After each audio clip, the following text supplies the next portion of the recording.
Hello,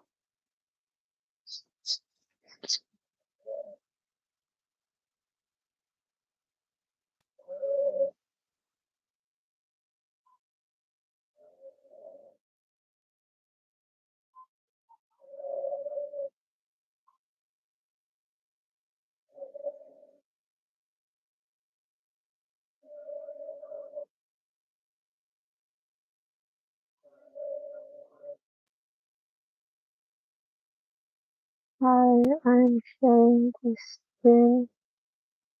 I think all of you can see.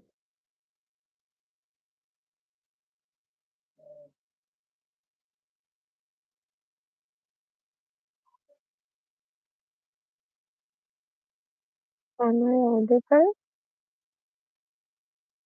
Am I audible? Am I audible? Am I audible?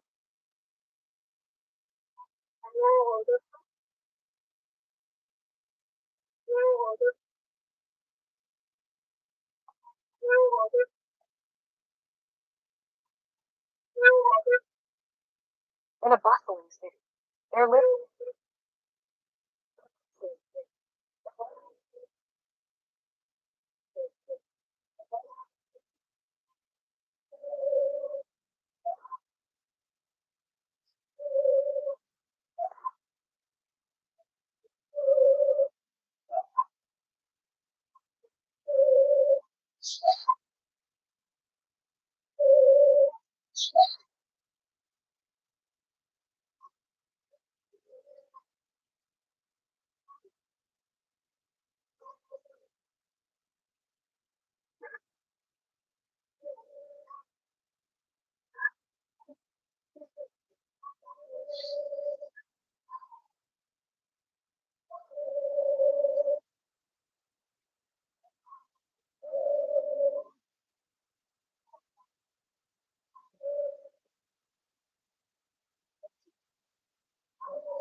Sorry for the inconvenience.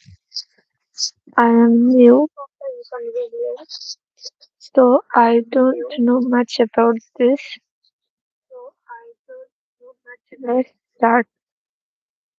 As a man thinketh forward, this little volume, the result of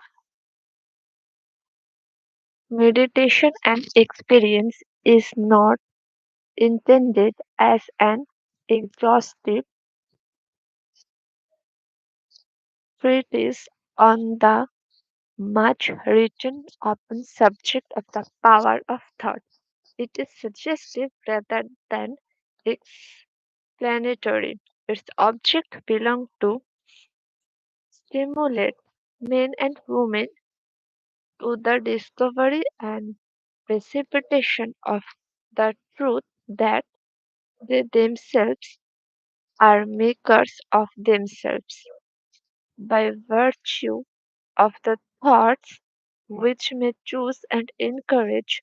That mind is the master weaver both of the inner garment of character and the outer garment of circumstances, and that as they may have hitherto woven in ignorance and pain, they may not weave in enlightenment and happiness.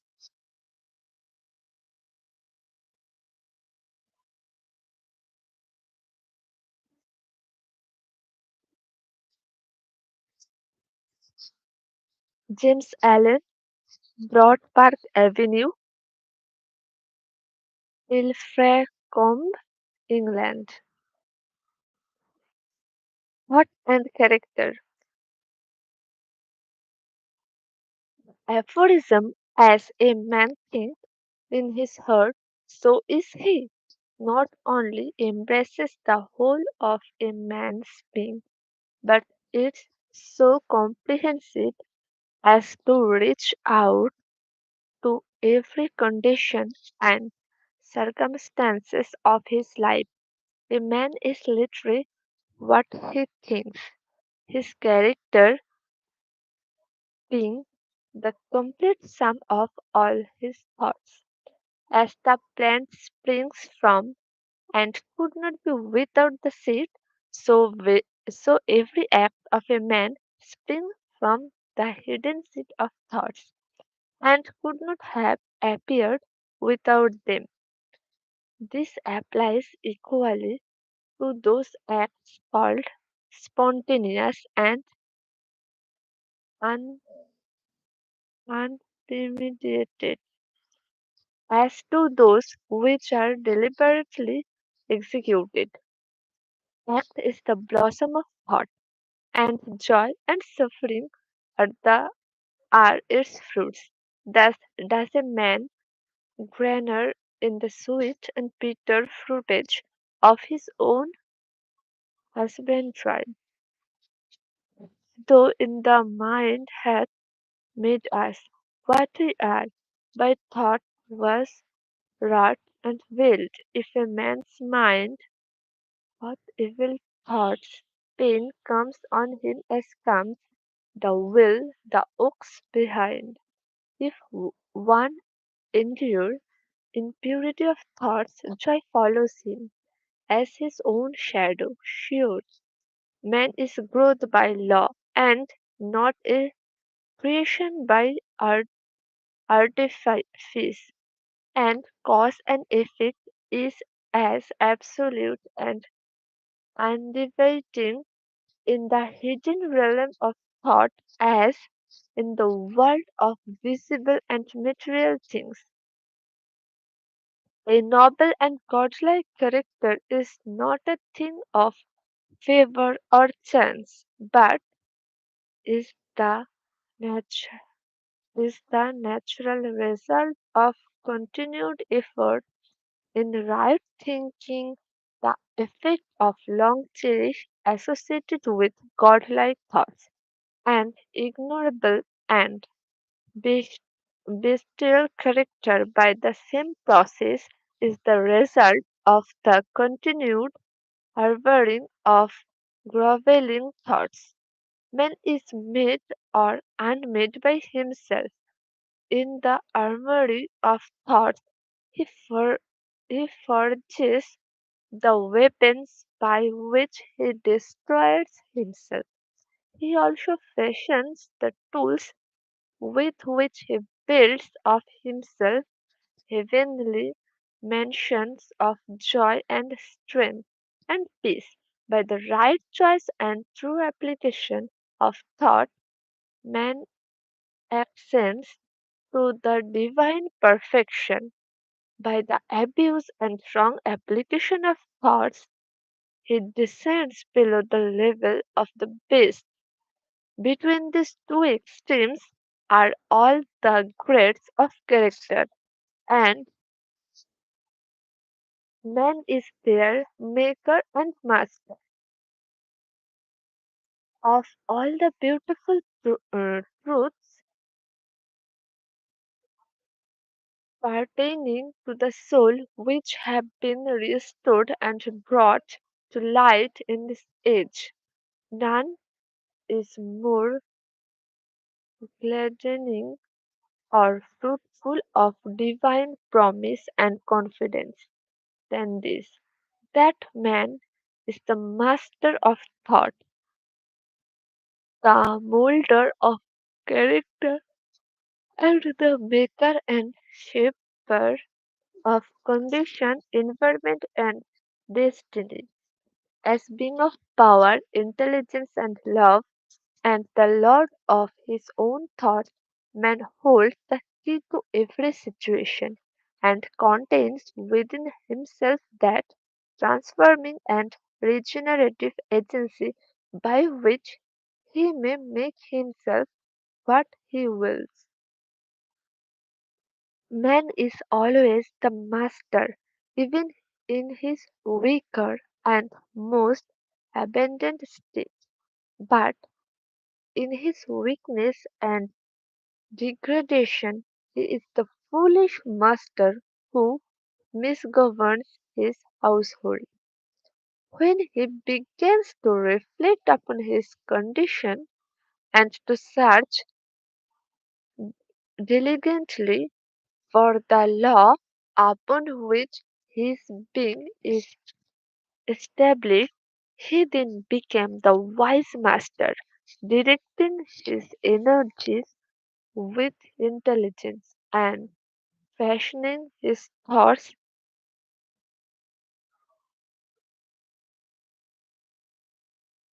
through fruitful issues. Such is the conscious master, and man can only thus become by discovering within himself the laws of thought, which discovery is totally a matter of application, self-analysis and experience. Only by much searching and mining are gold and diamonds obtained, and man can find every truth connected with his being if he will dig deep into the mind of his soul, and that he is the maker of his character, the molder of his life, and the builder of his destiny. He may unerringly prove if he will watch, control, and alter his thoughts,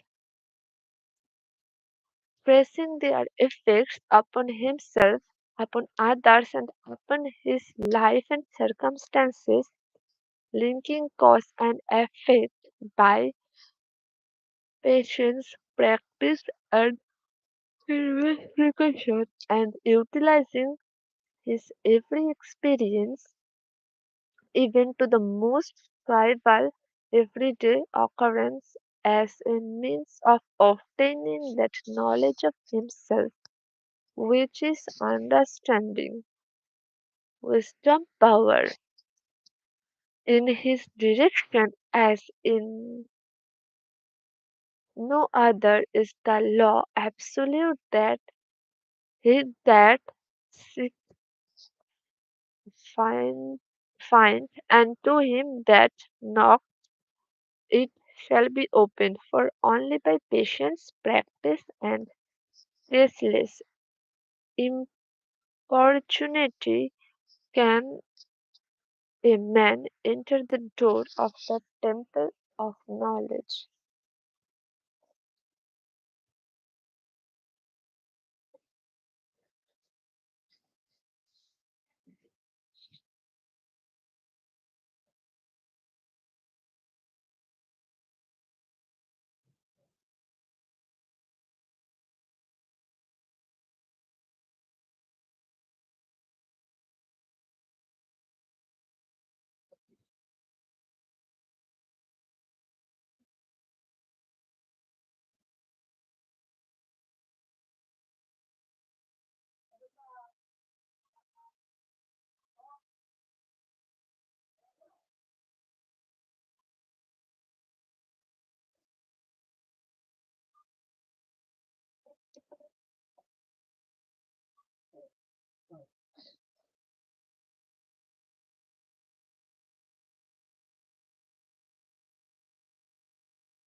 Hi guys.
Hi, can you spell your name?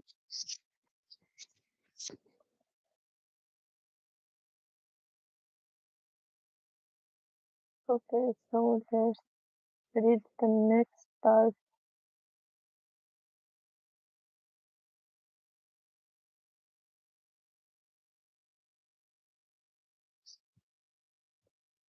Effect of thought on circumstances. Man's mind may be likened to a garden, which may be intelligently cultivated or allowed to run wild.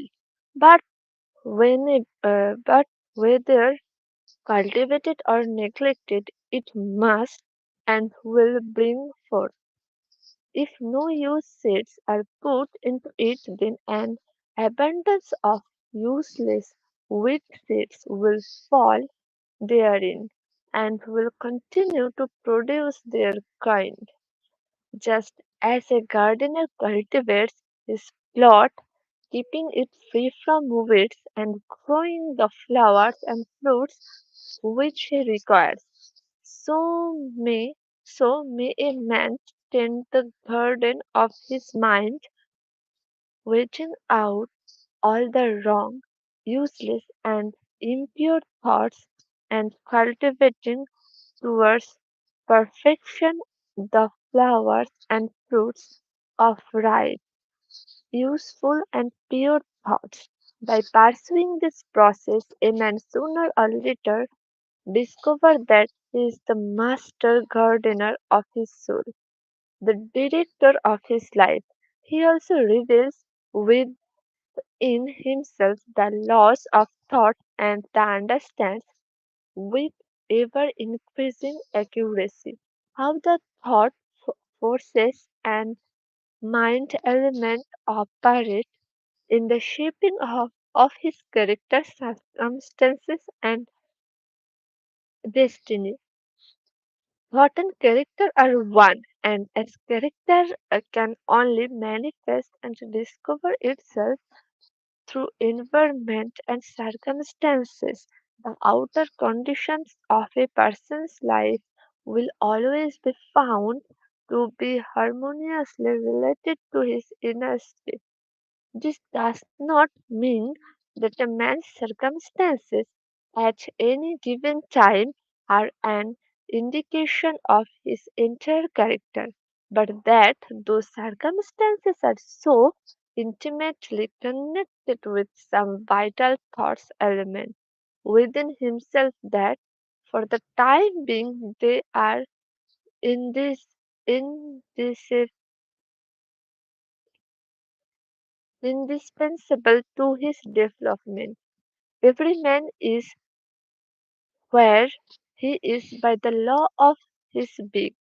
The thoughts which he has built into his character have brought him there, and in the arrangement of his life there is no element of chance, but all is the result of a law which can't err.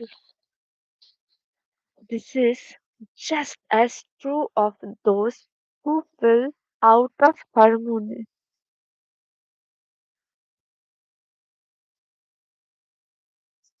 with their surroundings as of those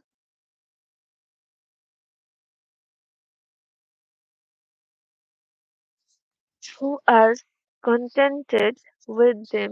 As a progressive and evolving being, man is where he is that he may learn, that he may grow, and he learns the spiritual lesson which any circumstance contains for him. It passes away and gives place to other circumstances. Man is baffled by circumstances so long as he believes himself to be the creature of outside conditions. But when he realizes that he is a creative power, and that he may command the hidden soil and seeds of his being out of which circumstances grow, he then becomes the rightful master of himself. That circumstances grow out of thoughts every man knows who has for any length of time practiced self control and self purification. For he will have noticed that the alteration in his circumstances has been in exact ratio with his altered mental condition. So true is this that when a man earnestly applies himself to remedy the defects in his character and makes swift and marked progress, he passes rapidly through a succession of vicissitudes. The soul attracts that which is secretly harbors, that which it loves, and also that which it fears. It reaches the height of its cherished aspirations. It falls to the level of its unchastened desires, and circumstances are the means by which the soul receives its own. Every, every thought seed sown or allowed to fall into the mind and to take root there produces its own, blossoming sooner or later into act and bearing its own fruitage of opportunity and circumstance. Good thought,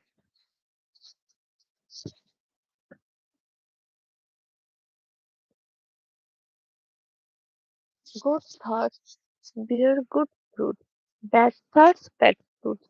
The outer world of circumstance shapes itself to the inner world of thought, and both pleasant and unpleasant external conditions are factors which make for the ultimate good of the individual. As the reaper of his own harvest, man learns both by suffering and bliss, following the inmost desires, aspirations, thoughts by which he allows himself to be dominated, pursuing the will or the wisps of impure imaginings, or steadfastly walking the highway of strong and high endeavor. The man at last arrives at their fruition and fulfillment in the outer condition of his life. The laws of growth and adjustment everywhere obtains. A man doesn't come to the almshouse or the jail by the tyranny of fate or circumstances, but by the pathway of groveling thoughts and these desires. Nor does a pure-minded man fall suddenly into crime by stress of any mere external force. The criminal thought had long been secretly fostered in the heart, and the hour of opportunity revealed its gathered power. Circumstance does not make the man, it reveals him to himself. No such condition can exist as descending into vice and its attendant sufferings apart from vicious inclinations, or ascending into virtue and the pure happiness without the continued cultivation of vir- virtuous aspirations and man. Therefore, as the Lord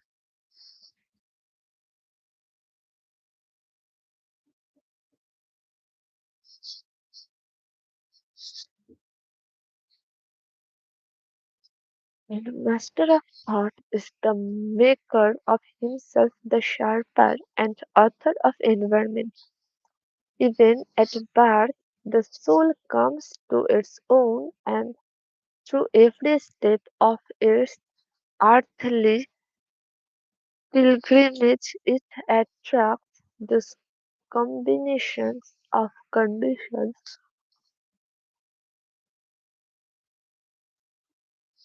which reveal itself,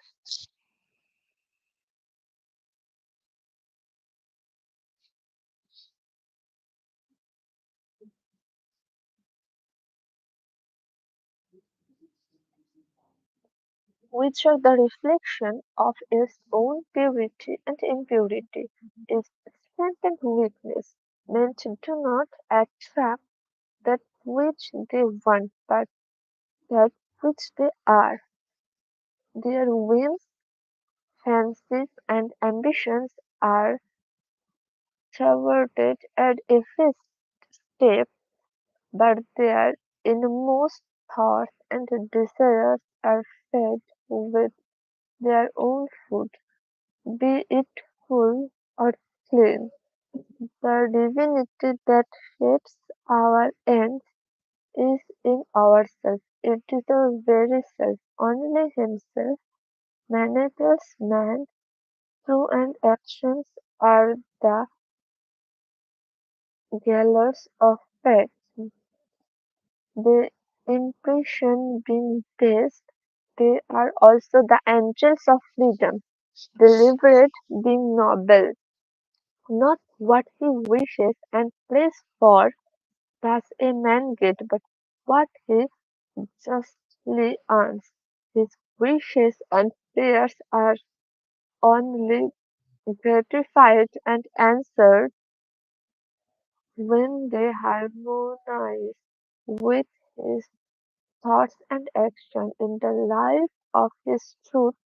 What then is the meaning of fighting against circumstances? It means that a man is continuously revolving against an effect without, while all the time he is nourishing and preserving its cause in his heart.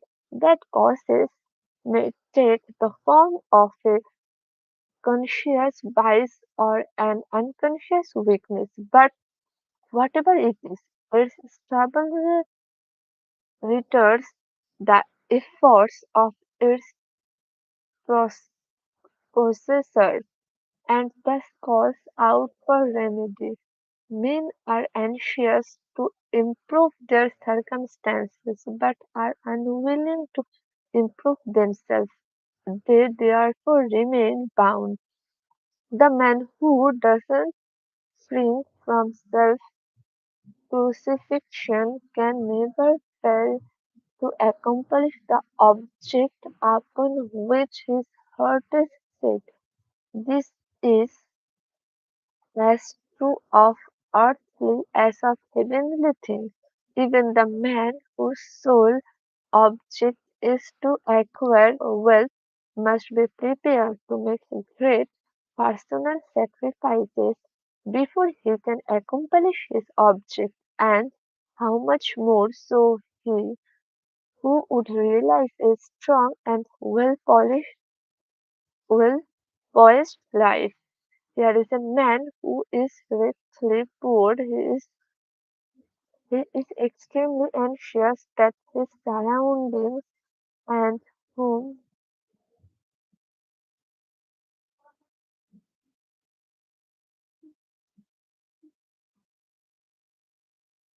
surroundings and home comfort should be improved. Yet, all the time he shrinks his work and considers he is justified in trying to deceive his employer on the ground of the insufficiency of his wages.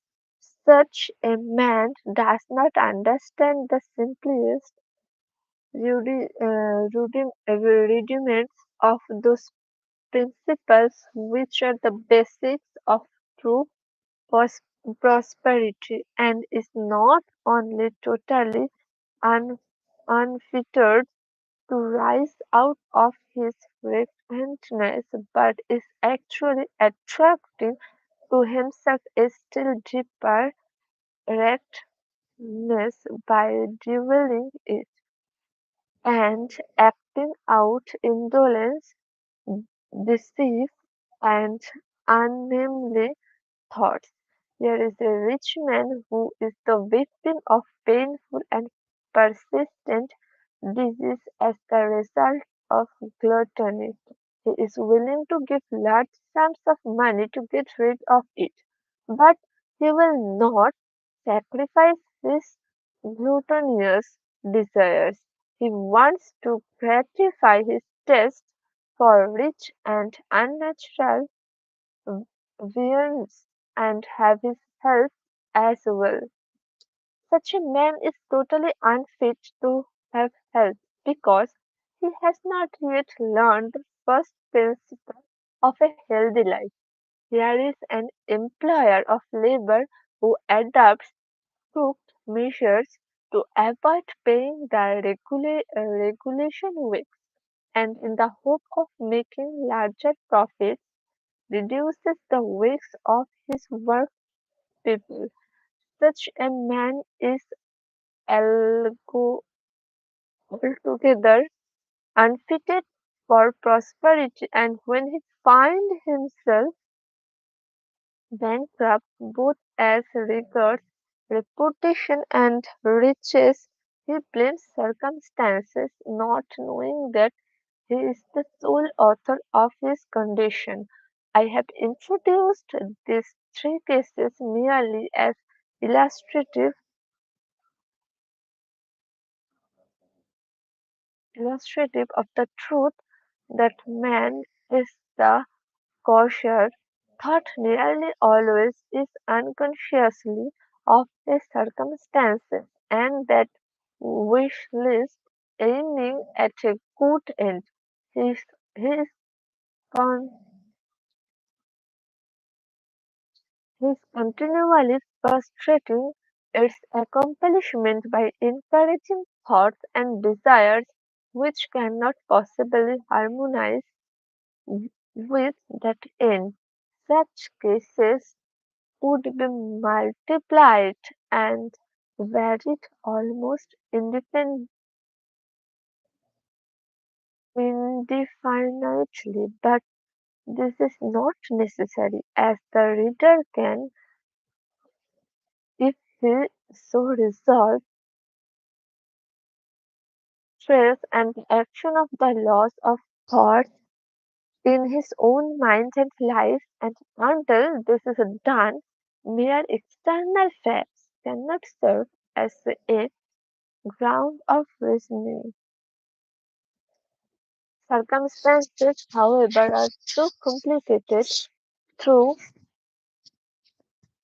though is so deeply rooted, and the conditions of happiness vary so vastly with individuals that a man's entire soul condition, although it may be known to himself, could not be judged by another from the external aspect of his life alone.